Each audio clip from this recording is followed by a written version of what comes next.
Hey, what's up YouTube? This is We All Juggle Knives and you are at another Multi-Tool Monday. I just happened to see this thing. It was about $19 and I figured I would check it out for myself and for you. This is the Suprent Multi-Tool. Kind of reminds me of a Ganzo Multi-Tool. Now this does come with this pouch and it's kind of a flimsy pouch, like it's thin. I wish it were a Cordura pouch instead. And it does come with this bit kit, which is actually good. So first, let's just do an overview of the tool set on this. First of all, it's got, of course, the fold-out pliers, the wire cutter. Now the other tools are accessible when the handles are closed, so that's good. But this is a non-locking tool, right? They're only secured by friction. So we have a combo edge blade, a file with a ruler on the other side, and scissors. And we also have a small screwdriver, another flathead screwdriver, an awl, a Phillips screwdriver which also accepts the bit adapter, and we've got a bottle opener and can opener. So what's missing from this tool set? Really only a wood saw. You know, that's the only major tool that I could think of that a lot of multi-tools have that this does not have. Oh boy, this knife blade. Alright. The plain edge part first. It is really dull. It can tear it. I mean, that's basically tearing it. It's not cutting. You see that. And the serrations are too jagged. They're pointy but not sharp, which makes really bad serrations. That's not going to do anything. It's just going to tear it. It would have been better if they would have left this off the multi-tool and given you a wood saw or anything else. The combo edge is the worst of both worlds. There's not much plain edge to work with. The serrations are too jagged. The plain edge is dull. And who knows if you can sharpen it, because it might, I don't think it's cutlery grade steel. So yeah, this blade is a fail.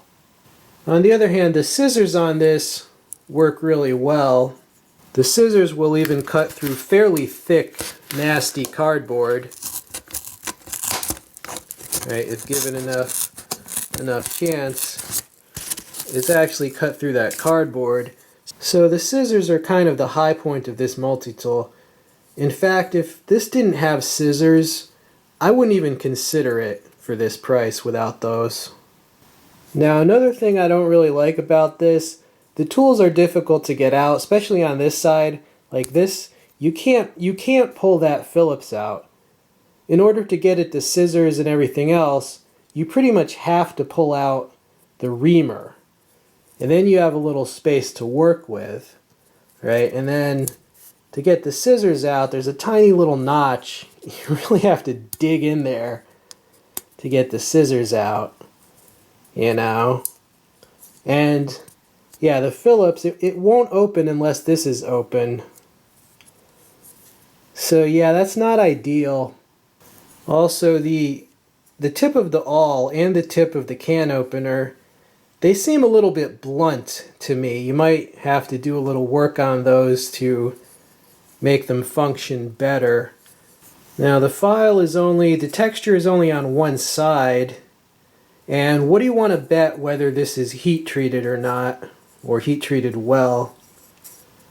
It's probably not that hard of a file, so you probably can't really use it on hard steels. It's probably only for whatever is softer than soft steel. The bit driver kit on this actually works well.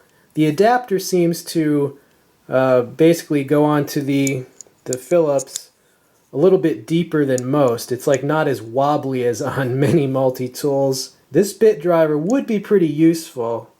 You see the bits they give you, 3 different Phillips, then 3 different flat, and then 5 different Allen drivers. So that's actually pretty useful. These drivers are really redundant. I mean, you don't need these if you have the bit kit. So these are only if you were choosing not to carry the bit kit, which why would you not carry it? It's one of the best parts of this tool. Like I said, this Suprent reminds me of this Ganzo multi-tool. This is the G301. I'll include a link to my review of that. However, the Ganzo has one-handed opening on some of the tools. All of its tools lock in place, and it had a much better case. So in general, the Ganzo is superior to the Suprent multi-tool. Final conclusions on this Suprent. Well, the best parts are the pliers, the scissors, and the Phillips with that bit driver kit. That's all good. But the case it came with was flimsy. Like I said, the awl and the can opener need to be sharpened. The blade was useless. The tools don't lock in place, and the tools are a little difficult to deploy. So yeah, it's got strength, it's got weaknesses. Do the good parts outweigh the bad parts for the low price? Around $20. This is borderline. I mean, it's not completely useless. I've seen worse. I understand that a $20 tool is not going to match something that's vastly more expensive, like my Charge AL.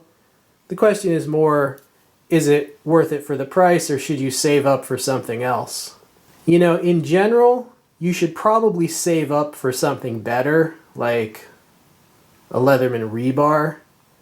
However, if you wanted this as like a backup, just something to put in a spare kit or an emergency kit or a glove box or around the house, or just as a gift for a young person just starting off, or for a friend who is not really going to be able to use like a really, really good tool very well anyway, a person who's not really a tool person but might need some pliers or scissors.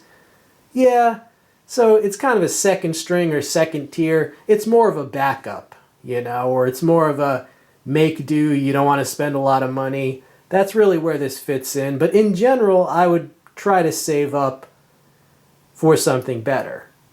It has its place, it has its uses, but not very highly recommended. So them's the breaks.